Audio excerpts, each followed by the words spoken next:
Questo è il crocifisso sindonico che ho realizzato.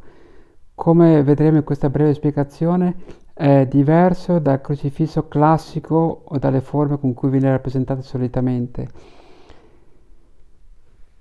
L'ho fatto seguendo le indicazioni della professoressa Marinelli, grande sindonologa che ha al suo attivo più di 20 libri scritti su questo prezioso telo che ha avvolto Gesù, il corpo di Gesù nelle- nel sepolcro.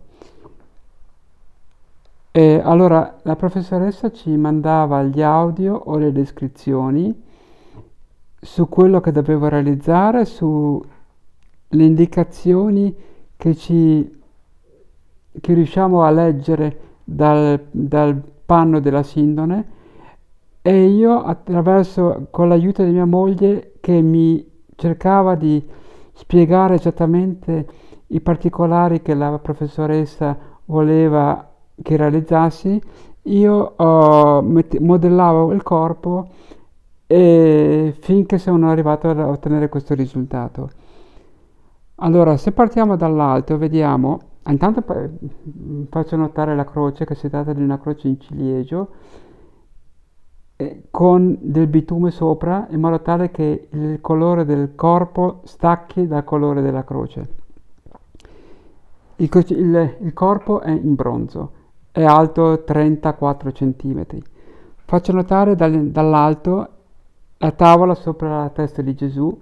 Solitamente noi leggiamo con la scritta INRI, che in realtà non c'è mai stata. Qui ho voluto incidere l'intera scritta Jesus Nazarenus Rex Judeorum in latino, quella che effettivamente c'era sulla tavola della croce di Gesù. Poi vediamo che la testa è particolarmente inclinata in avanti. Spesso vediamo crocifissi con la testa piegata verso il lato destro, invece questa è particolarmente piegata in avanti perché il corpo casca, è morto Gesù. Non ha la corona di spine, perché probabilmente la corona di spine l'aveva solamente quando è stata presentata al pubblico nell'atto dell'Ecce Homo. Adesso sarà difficile vederlo bene perché i particolari sono piuttosto piccoli.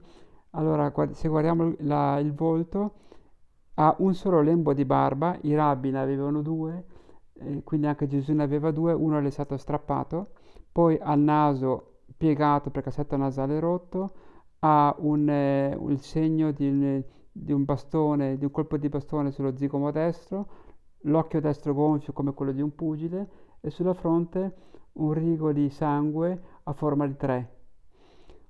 Poi guardiamo ancora le braccia, i polsi, i chiodi sono nelle polsi perché devono reggere il peso del corpo e non nelle mani come spesso viene rappresentato e i pollici si vedono poco proprio perché il polso ha leso il nervo che serve per muovere il pollice.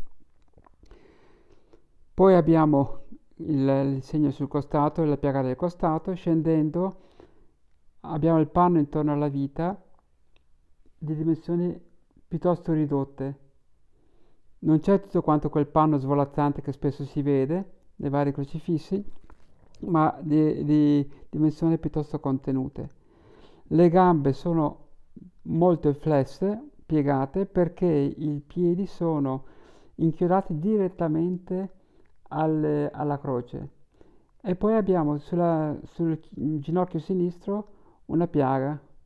Le piaghe, quelle che ci sono sulla spalla e quelle dei flagelli, non le abbiamo fatte, o almeno non le ho fatte perché sono sulla parte posteriore del corpo.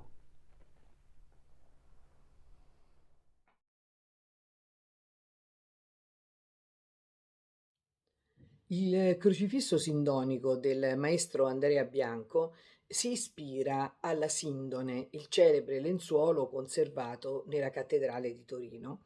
Questo lenzuolo, una lunga tradizione, lo attribuisce alla sepoltura di Gesù e le ricerche scientifiche condotte in più di 100 anni di indagini e analisi hanno confermato questa tradizione. L'unica indagine che andava in senso contrario, quella del carbonio 14, che aveva attribuito alla sindone un'origine medievale, è stata smentita poi da un articolo scientifico pubblicato su Archeometri nel 2019. Quindi nulla si oppone oggi all'autenticità del venerato lenzuolo. E allora questo artista ha voluto prendere spunto da quello che la medicina legale ci dice del corpo che fu avvolto nel lenzuolo per ricostruire le ultime ore della passione, della sofferenza di Gesù e riportare in un crocifisso sindonico, plasmato proprio dalle sue mani, realizzato proprio direttamente da lui, riportare in questo crocifisso tutti i gonfiori, le tumefazioni, le ferite che noi vediamo su questo corpo martoriato. E allora il crocifisso sindonico di Andrea Bianco diventa un'opera che da opera artistica è anche opera scientifica e questo è molto importante perché abbiamo la possibilità così di fare una meditazione davanti a questo crocifisso, cioè non è soltanto un'opera d'arte e un'opera scientifica, ha un terzo aspetto, quello più fondamentale, più importante, è un'opera di fede, un'opera di riflessione, di meditazione, perché davanti a quelle piaghe, davanti a quelle sofferenze che noi vediamo impresse in quel corpo martoriato, possiamo riflettere sul senso proprio dell'arrivo di Gesù per salvarci, dell'incarnazione, cioè dell'avere preso Dio un corpo umano per la nostra redenzione. E allora dobbiamo essere grati ad Andrea Bianco per averci suscitato questa emozione e anche questa commozione davanti a un corpo martoriato che ci ricorda che quell'evento è un evento reale che è avvenuto nella storia e che noi possiamo toccare con mano. Davanti al crocifisso sindonico di Andrea Bianco veramente dobbiamo ringraziare Dio per quello che ha saputo fare per noi e possiamo anche meditare sul nostro destino, perché la croce non è l'ultima stazione del nostro cammino, poi c'è la risurrezione, ma per arrivare a quella tappa dobbiamo immergerci nella croce, nel dolore che Gesù ha subito per noi, per arrivare a contemplare la luce della sua risurrezione che troviamo impressa nella sindone. Ecco dunque che questo crocifisso sindonico è una tappa fondamentale nel cammino artistico delle opere dedicate alla sindone. È un'opera nuova, è un'opera suggestiva, è un'opera che veramente merita di essere guardata e anche un po' come dice Papa Francesco della sindone. Papa Francesco dice dalla sindone dobbiamo lasciarci guardare, da quel volto dobbiamo lasciarci guardare. Ecco, anche questo crocifisso che nel suo dolore, nei suoi occhi gonfi e pesti, chiusi, sembra abbandonato nella morte. No, questo ci dice che sta per risuscitare, cioè la sepoltura di Gesù è anche l'anticipo della gloria, della sua risurrezione. E allora in un cammino che è un cammino di meditazione, di fede, la croce è indispensabile e dobbiamo veramente davanti a questo crocifisso sindonico riflettere sul valore anche che l'arte ha per la fede, l'arte come mezzo di trasmissione della fede e in questo caso l'arte ha anche in più la scienza.